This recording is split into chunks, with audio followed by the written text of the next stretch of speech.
guys, I'm Mariah. I am a pelvic floor physical therapist. I wanted to talk to you today about kind of motions and a flow that will get us back into movement if you haven't been moving for a while. I wanted to preface this video by saying if any of these motions are not for you, if they don't feel good, if you have sharp shooting pain, or if you've been advised by one of your providers to not do these types of motions, obviously go with that. This is general in nature. And not intended to be personalized, but if these do feel good for you, then go ahead. Alrighty, the first thing that I'm gonna start with doing is starting with breathing. Breathing is the foundation to everything. It helps connect your core and your pelvic floor. It really helps coordinate all of your muscles together. So if you can't breathe, we're not gonna be able to do our exercises to their highest potential. And then sometimes we're gonna even have a hard time even getting the muscles to activate in the first place. So the concept around breathing is we want to make sure that we're not just breathing into our belly or our chest. We want to make sure we're breathing into our rib cage and into the back body as well. And down a little bit into the pelvic floor. This is called 360 breathing. So when I think about breathing during all of these exercises, I'm trying on the inhale to fill up my rib cage here.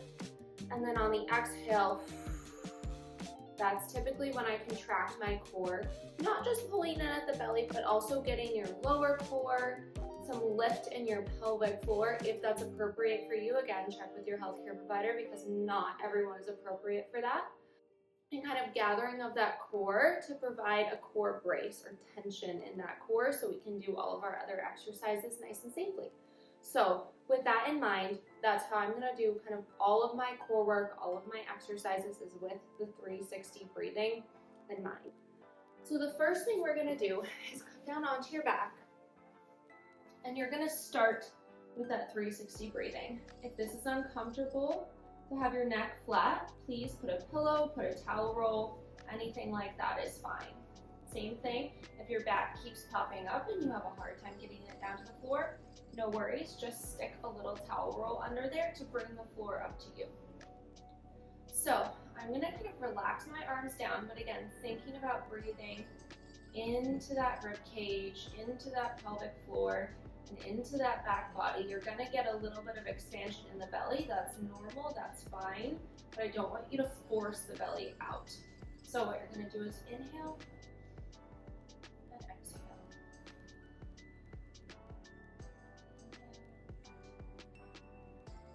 Exhale.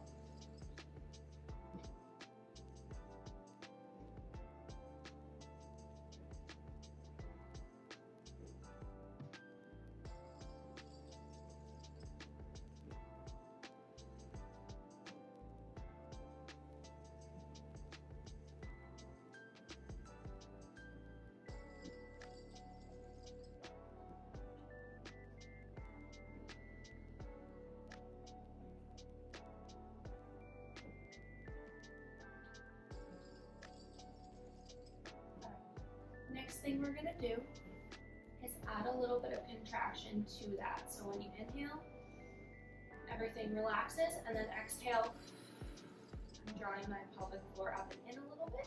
I'm engaging my core and kind of flattening down towards the mat. Not very strong though, so it's a gentle contraction, a coordinated contraction, but not full force. So inhale, and exhale, draw up and in. Inhale, exhale, draw up and in. All right, we're gonna do that 8 more times.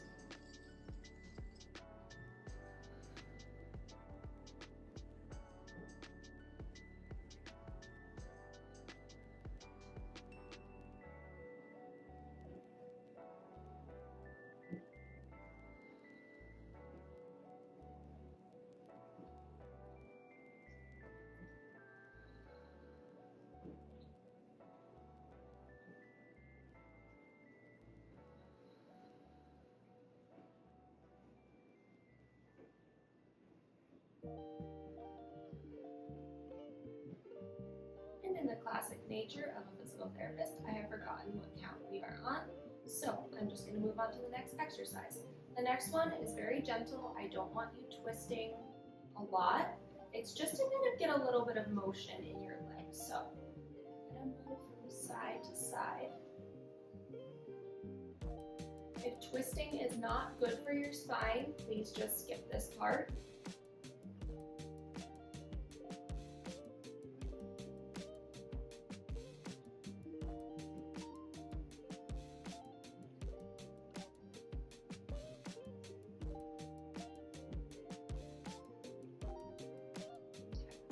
And my core a little bit engaged for those, but not very strongly engaged.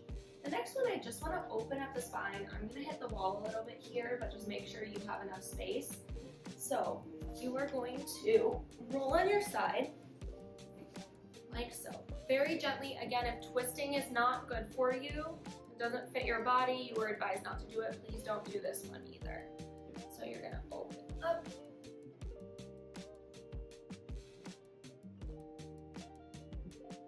Add a little pec stretch to it, and then close back. I'll do a few more.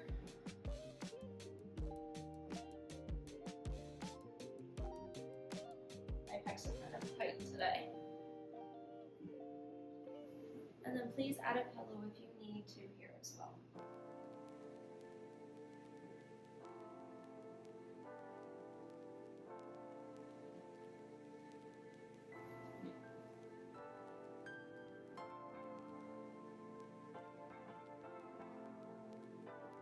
And we'll do one more, and then we'll switch to the other side. I'm gonna face this way just so you can kind of see it going the other way. So to do the other side, you're gonna be here, and then opening up.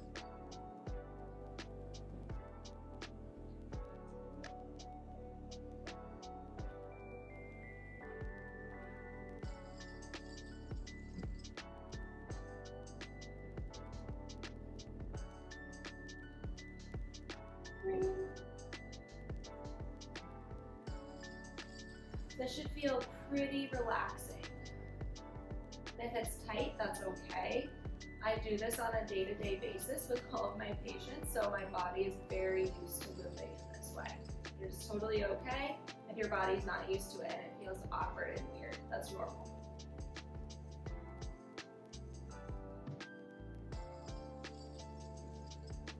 Okay, so now we're gonna go into finding our pelvis. So what you're gonna do is put your hands in kind of like a diamond.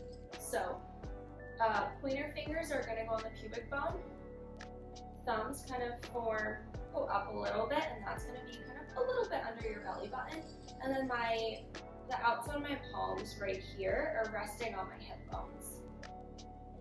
So you're gonna breathe in, and then breathe out. Contract that core again. You should feel that muscle contracting right under your hands. And then you're gonna tip, like you have a bowl of water and you're splashing it onto your chest. And then you're gonna arch a little bit. If arching and spinal extension is not for you, then skip that part. So press into the mat, tuck the tail. So this is a posterior pelvic tilt. And then an anterior pelvic tilt is just going the other way. You're arching a little bit. Please don't force into that arch. We're just kind of finding that motion that the pelvis has. So posterior pelvic tilt, anterior pelvic tilt. And now we can go side to side. So our hips can move laterally. So we're kind of just finding where those hip bones are, how that pelvis moves, because that's going to aid us in all of our other exercises, is knowing where their hips are. Okay, so next thing you're going to do, we're going to go into a pelvic tilt. We'll do 5 here just to set up. 2, 3, 4, 5. I feel like we're all pretty comfortable with that now, so we're going to go up into a full bridge. Bridges aren't good for you. Obviously, with any of these exercises, if they are not good for you, please do not do them. Okay. I like to put my palms face down, mat. You're gonna do a little chin tuck. We don't want our head to be way up here. We want to engage those deep neck flexors in front and allow a little bit of stretch in the back of the neck. So tiny little chin tuck. You should be able to breathe, talk, and swallow with this. You don't want to plunge down. So a little chin tuck, and we're planting here. So go into a little bit of a pelvic tilt. We're going to bridge up and come down. 2, 3. I'm using both my inner units, so my core. So I'm pulling up and in, kind of keeping that core engaged the whole time. But I'm also using my glutes a little bit. They're working together. You can do bridges just with the inner unit. You can do bridges just with the glutes, I guess, but I always have the inner unit, the core as well. So 1, 2, 3, 4, 5, 6, 7, 8, 9. Okay. So now, here's the caveat with the next one. I'm gonna grab a yoga block. You can use a Pilates ball, you can use a pillow, anything that you have. So I'm gonna put this between my knees. If you're having a lot of urinary frequency and urgency, I would leave this one out. Next one, you're gonna squeeze the block a little bit, and you're gonna do the same thing. So a little bridge, tucking, pressing. 1, 2,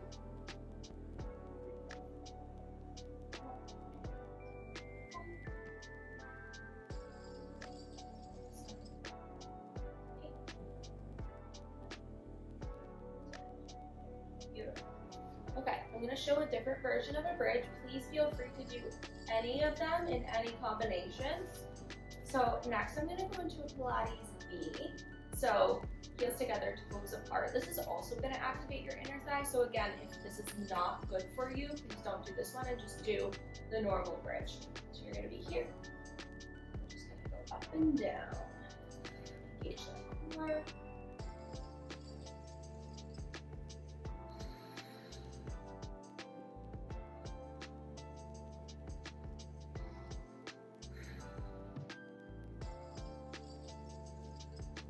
Hold your breath.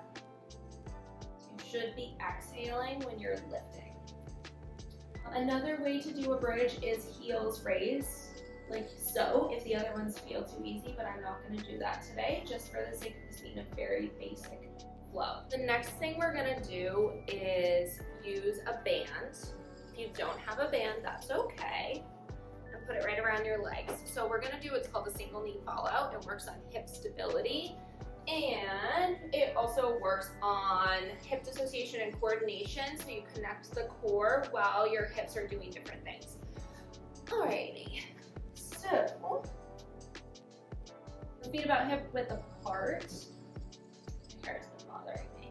Okay, so again, gently engaging the core. I am going into a tiny bit of a posterior pelvic tilt. That's just what feels best for my body. Don't clench into it though. Placing the hands, and you're gonna bring one knee out to the side, and then come back. Don't move the stationary knee. So this one stays still. This one moves a few inches, and then it comes back. 2, 3, 4, 5, 6, 7, 8, 9, and 10. Now I'm going to go to the other side, so now this one stays stable. 1, 2, 3, 4,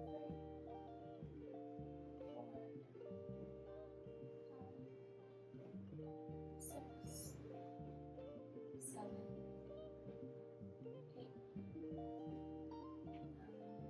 Ooh, it's burning. 10. Take a second. We're going to do it one more time on each side. One set on each side, not just once. 2, 3, 4, 5, 6, 7, 8, 9,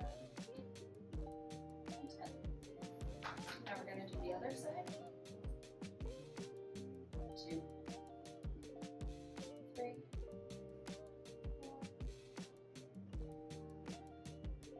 6, 7, 8, 9,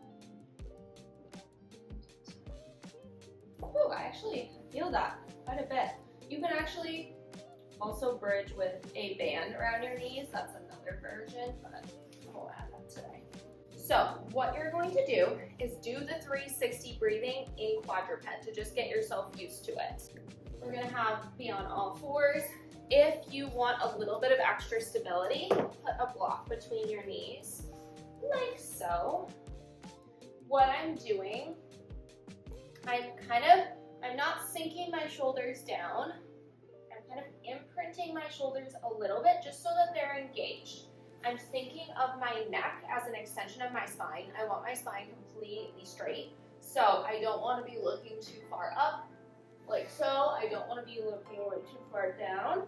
I want this all to be one line. That feels right. Can't see myself, but that feels good. So I'm just chin tucking just a tiny bit, so I don't want to be here. I want to be here. We're going to start by breathing. So breathe in, filling up that rib cage. Here's a good way to feel that back body expansion. And then breathe out. You can add that core contraction with that exhale. So inhale, exhale, inhale, exhale. Again, inhale, exhale.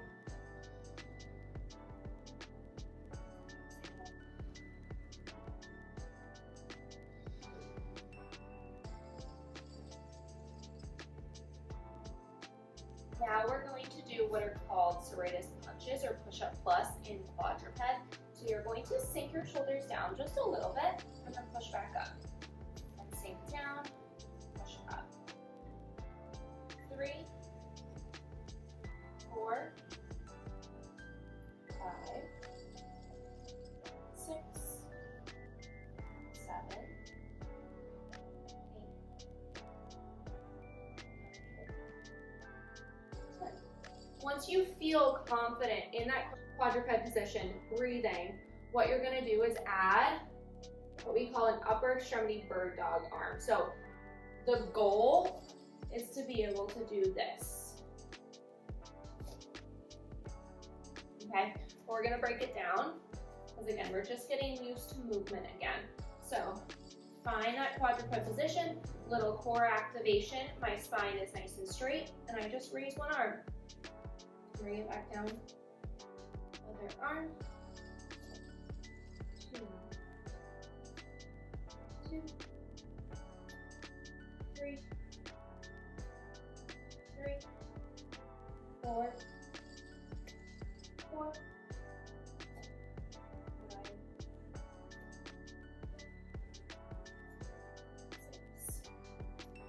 6, 7, 7, 8,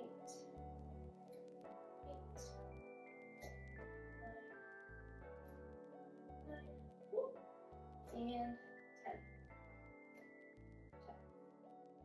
Okay. Now we're going to do the legs as part of the bird dog. So, leg extension. 1, 1. I don't want your hips and upper body to be rolling a lot or rocking a lot. Keep it nice and stable. Top of the foot pointing down towards the floor. And then we're going to add this all together.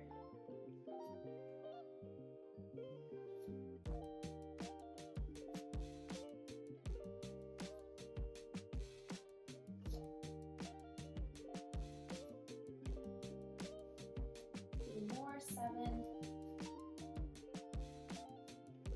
8, 9. Even though I do this a lot, I definitely feel it without any weight. So now we're gonna add it all together. Just scooch my mat, it's starting to drift away. Okay. So now we're gonna add it together. This is called a bird dog. So we wanna keep our core nice and stable. We're gonna be here. 2, 3, 4, 5, 6, 7, 8, 9, and 10. Honestly, if you're just getting into movement again, that's probably gonna feel like enough. So just do 10 on the other side. If you want to do more, of course, go for it. So here, 1, 2, 3, 4, 5, 6, 7, 8, 9, and 10. Alrighty, beautiful. One of the reasons I love quadruped, which is the all fours position, it's very functional. So if you're playing with kids, a lot of times you're on all fours. It's important to be able to brace your core. It is a gross motor developmental position. So we, babies crawl. So it is really good for us to go back to those positions, have our tummy time, have our crawling time, and kind of remind our bodies how they move and how they developed movement. We're gonna start off with a hip hinge, a good morning. It's essentially a deadlift without any weight. So it's a very functional movement. I love teaching this to people. It really helps get your hips moving. It also protects our back when we're lifting. So if you're lifting your kiddos, if you're lifting a heavy box from the floor, it really protects your back by utilizing your core, your glutes, and all your leg muscles to work instead of lifting with our back. So what you're gonna do, I'm gonna do it from a few different angles so you can see me. So forward here. So I'm just bending right at the hips. I'm engaging my core here. I'll show you on the other side. Looks should look exactly the same. Here, again, my spine is moving as one long line. I have a little bend in my knees so that they're not locked. That's not good. We're there. So let's do a few of those just to kind of warm up. 3, 4, 5, 6. You can go however slow or fast you want. 7, 8, 9, and 10. Now, I love teaching a squat. A squat is so functional. Again, we use it for lifting up and down off the toilet, off the couch. It's embedded in our entire day. So we want to make sure that we're doing it correctly. So we're going to use that hip hinge a little bit here. Just hinge a tiny bit so that you kind of unlock your hips. So we don't want to be here. I don't have much range there. You want to unlock your hips a little bit. My core is engaged, protecting me. I'm core bracing. I'm breathing in and squatting. I want to make sure my knees do not go beyond my toes. It looks like this. I don't want my knees to come in. I don't want them to bow out. I want them kind of right in line. There's, it's not perfect, but it should feel okay. It shouldn't feel stabbing, pain, pinching, anything like that.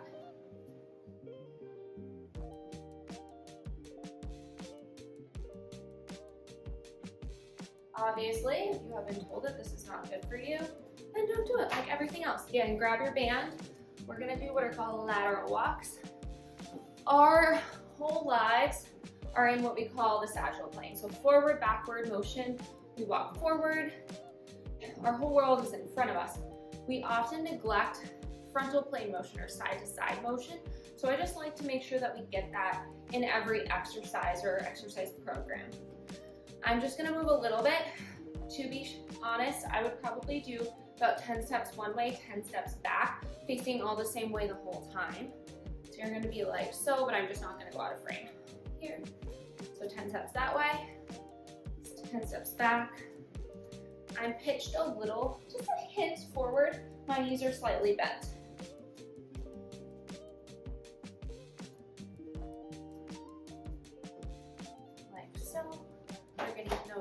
abductors, so the side hip muscles. They help keep your hips stable, move your hips to the side. They help us during walking, all that good stuff.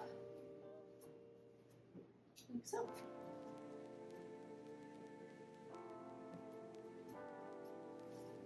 Okay, this video was to look at kind of just how to get moving again. If you haven't been moving in a while, if you're hesitant to move, always speak with your providers.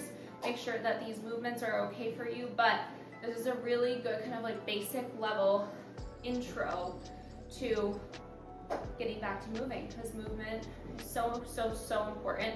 It's how we stay well.